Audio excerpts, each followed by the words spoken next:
Quel débutant ou bricoleur ne s'est pas retrouvé un jour bloqué par une vis foirée, abîmée ou cassée? Aujourd'hui, je vous propose 2 méthodes pour vous en sortir si jamais ça vous arrive.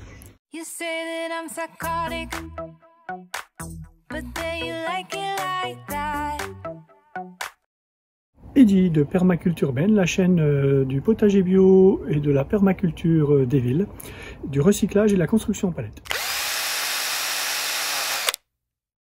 Comment dévisser, extraire ou retirer une vis abîmée, foirée, complètement usitée.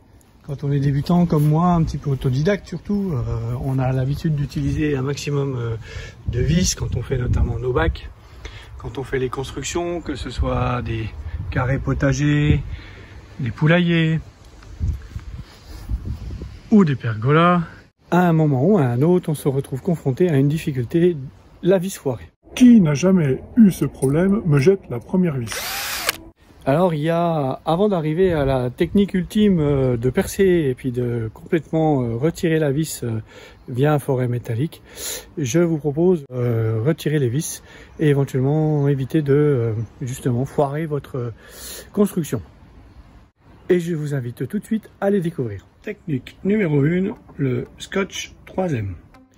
La technique numéro 1 utilisera simplement du scotch. Voilà, du scotch style 3M armé, qui est un scotch extrêmement polyvalent et on peut l'utiliser pour plein de choses au sein de la maison. Comme vous pouvez le voir, la vis ici présente est complètement foirée. Une des solutions, c'est de poser un morceau de scotch à l'intérieur, un morceau de scotch assez épais, ce qui nous permet de pouvoir dévisser ou revisser en appuyant fort sur le scotch. Et voilà. Celle-ci n'est pas trop foirée. Je vais vous en trouver une un peu plus foirée.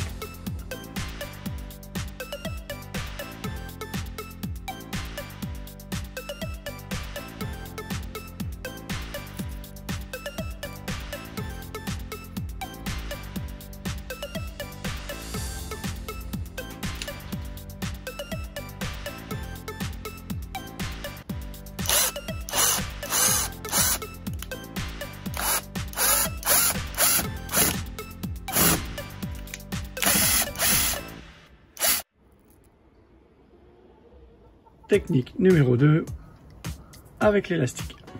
Alors lorsque les conditions sont dégradées et que la vis est vraiment bien usitée et notamment bien foirée, il y a la possibilité d'utiliser la technique de l'élastique, donc ce genre de gros élastique. Pas d'élastique trop fin, trop petit, mais un élastique qui recouvre intégralement la tête de vis. Cette technique marche assez bien, notamment pour des vis qui sont dans une surface comme le bois ou ces choses-là.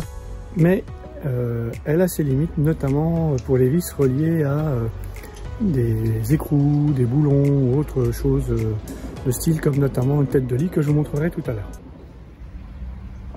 Tu viens me dire bonjour?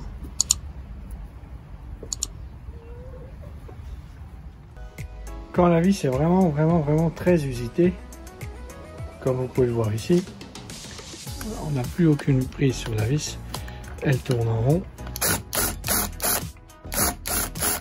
Une technique redoutable que tous les experts connaissent, c'est la technique de l'élastique.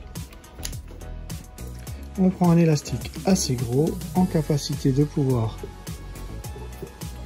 rentrer dans la vis, et on dévisse.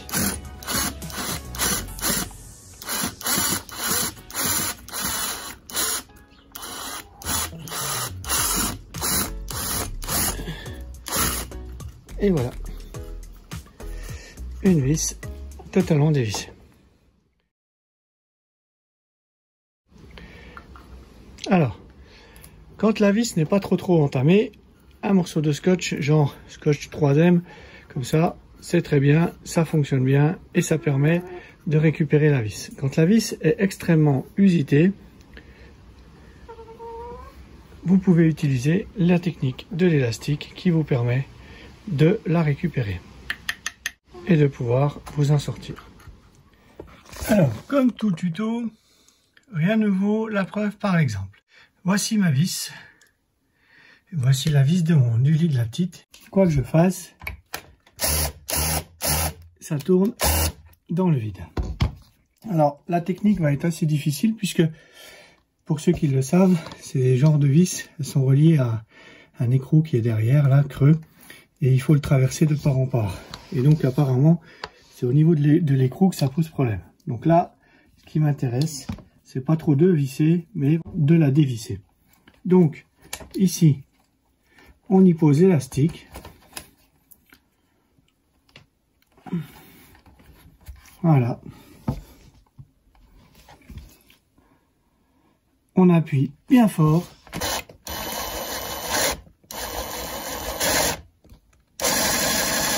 Je n'arrive absolument pas à la récupérer. Nous sommes arrivés à la limite de l'exercice avec l'élastique. Arrivé à ce niveau-là, il nous faut un autre outil.